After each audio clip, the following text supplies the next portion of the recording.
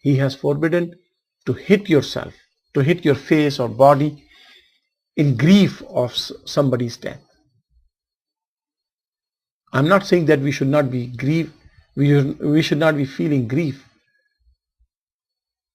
on the events of Karbala. We definitely feel, but we should not be hitting, cutting, those kind of things. In Ahl Sunnah wal Jamaat, it is not allowed. In fact, in Ahl Sunnah wal Jamaat, it is called haram. It is haram. It is forbidden. Yes, I know our Shia brothers and sisters, they do these things. That's their belief, not our belief. Now, since Sumaya was saying why they do this thing, you should be asking them why they do this thing. For us, it is wrong. How should we be remembering the martyrdom of events of Karbala? Is by reminding ourselves who is Imam Hussain, who is the family of Rasulullah, what they did, what was their contribution, why they died, why they were martyred, why they gave their lives. And we should follow them. They should become our model and heroes. But we should not be doing matam, because it does not benefit us at all. What benefits us? To follow Sayyidina Imam Hussain radiyallahu ta'ala. What benefits us? To do what Imam Hussain loved to do.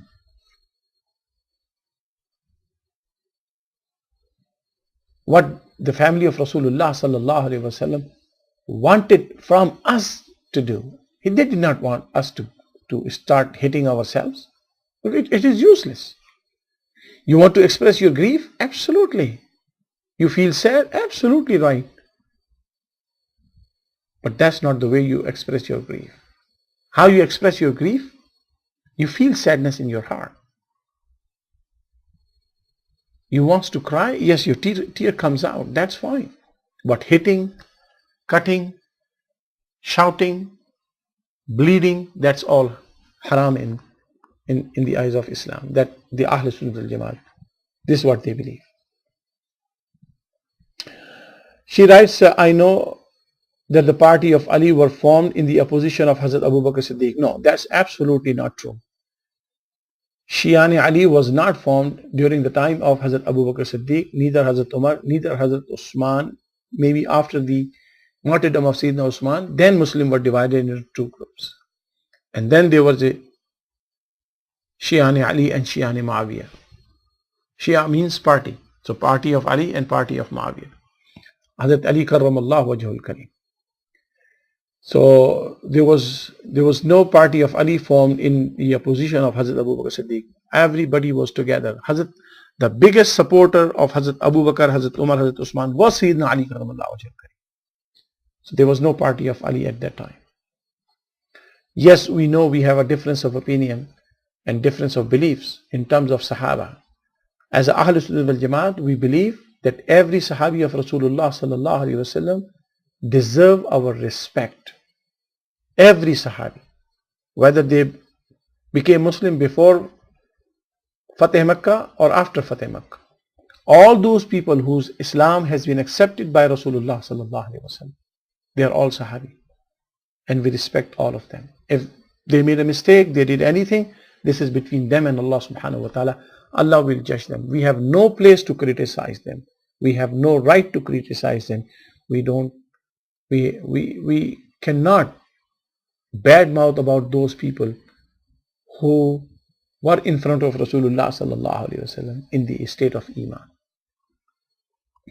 And definitely I do recognize that this is the difference between Shia and Sunni. But I'm talking about from Sunni, Ahl Sunnah wal Jamaat perspective. We respect all the Sahaba of Rasulullah sallallahu alaihi wasallam, and we love all the Ahlul Bayt of Nabi alayhi salatu wassalam.